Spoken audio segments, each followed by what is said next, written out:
Alrighty, here is the critter tank as it is right now. Um, I lost one of the pink snails. That's because I had a heater in here and it got stuck between the glass and the heater. And just died right there. Everything else is doing okay. I did lose another shrimp.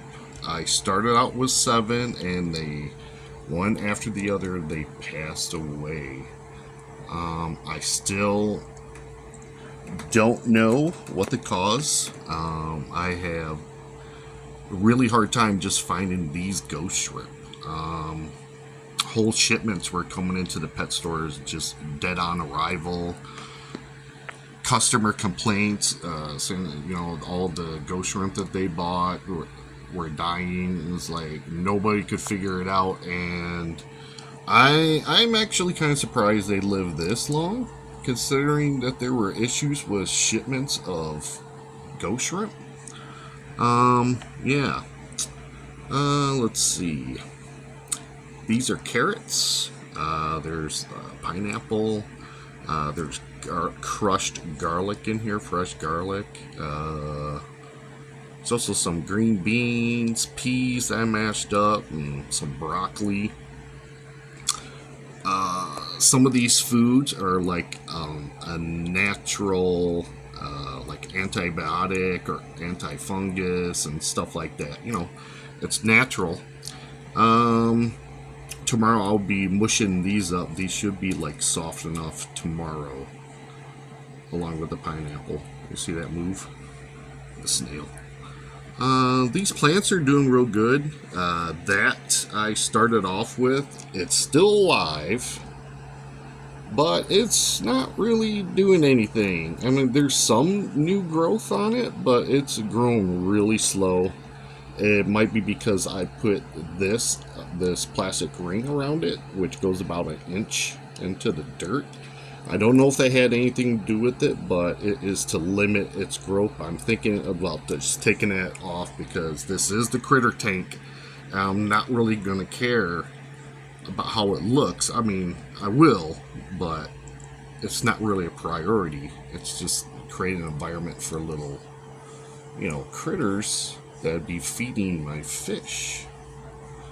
That snail came in on some package I got. There's also a brown one in here. It is the same species as the orange, the pink ones, but it's a different color.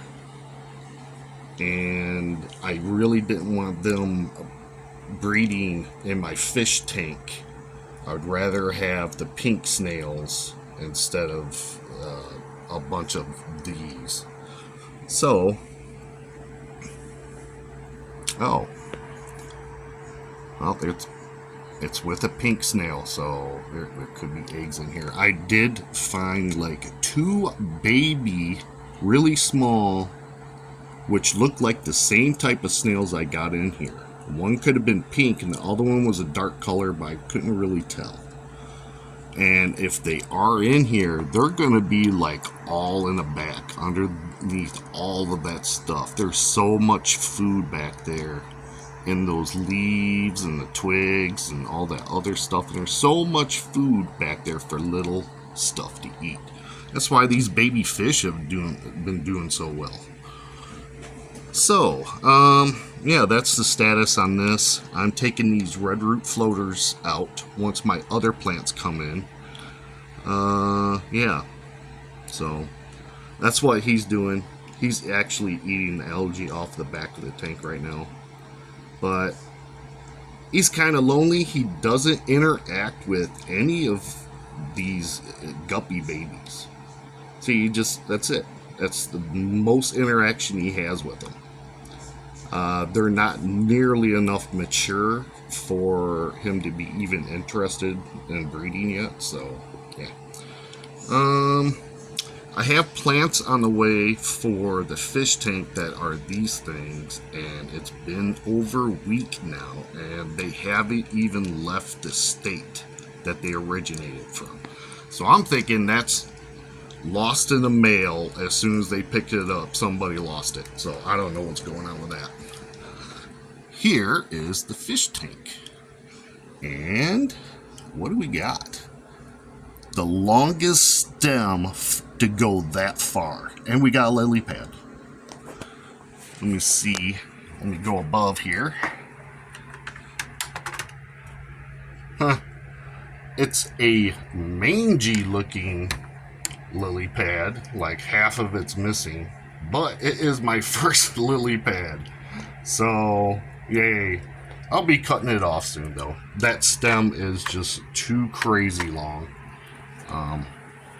Oh, if you're wondering what that's for, that is so there is no condensation on the glass.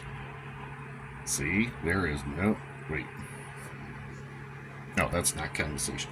There's no condensation on the glass, which is a major thing. I'm just gonna go back over here. Yeah, no, that's a lot of redwood floaters. But, yeah, it's so effective. I mean, because they'll get like all watery right around here and stuff. And it's like, you don't need that. So, I have this in here to separate the floaters and to break the floaters from the rest of the tank, kind of, because these things could use a little bit extra light, you know, to grow. So, yeah. And with these, they're not doing as good as they do in the critter tank. So I might not have this in here anymore. I don't know if that's going to be an issue, but I don't know. We'll find out. Look how long that stem is. That's just crazy. And I have another one coming up right there. See it? Yeah. That's another one. Let's see how big that one goes. But I'm going to snip this one. Probably right above that. Was that another leaf? Yeah, right above that leaf. That's right there.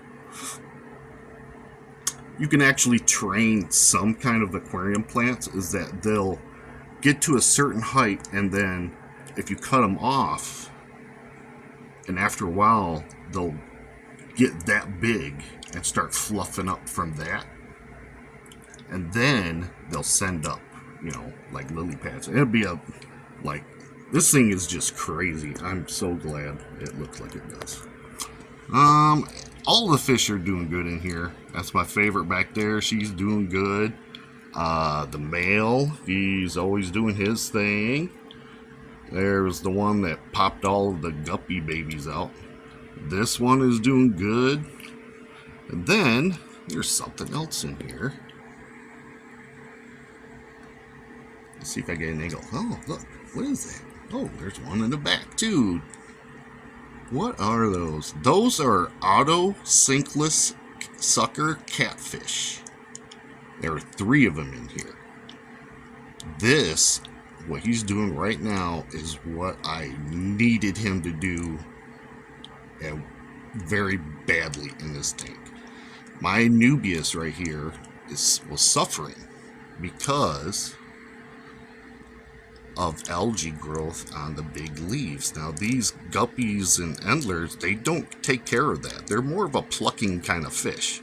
Like, you know, they pluck at stuff. That's just like what she's doing. She's plucking at stuff. This guy, he'll just keep eating, right? They attach themselves to the glass. I don't know where the other one is. But, yeah, that one's around. Oh, he's in the back, too. You see him right there. Anyways, yeah, this is what they are doing exactly what I needed them to do. And there is a lot of algae growing on these plants. These plants originally were in the critter tank. So they were already like healthy growth of algae. And I didn't have anything in the critter tank. And I didn't really want to make it into a fish tank. So, yeah, here we go. So they're eating good. I have the same thing here as I do in the critter tank, just less of it because there's less stuff in here to eat it. Leaf litter is looking good. If litter can look good, leaf litter can look good. So Doesn't look like anything is dying off in here. I did a little bit more work on that. I'm not too thrilled about the white super glue, but there's really nothing I can do until this stuff starts filling out and covering all of that. But I got high hopes for this thing, so fingers crossed. Yeah, I mean, everything's doing okay. I'm going to have plants in the back, like right back there, all along the back. And, you know, the other plants, they're like over a week late. It's going to be right there, and more red root floaters. So, yeah, and then that will be it. And I will then sit on this tank and not do much to it. Just take care of the water quality, make sure that it's not all messed up and stuff, you know. Yeah. And then the next thing that would be put in here will be a different kind of shrimp, dwarf shrimp. Yeah, that's gonna be the next step. One other step before that, nearite snails. I will be getting some nearite snails. They can eat some of the stuff, the algae that these little catfish can't. So, yeah. That's what I'm looking forward to. And then shrimp in here, and then hopefully 55-gallon tank in the future, a couple of months. We'll see. Bye.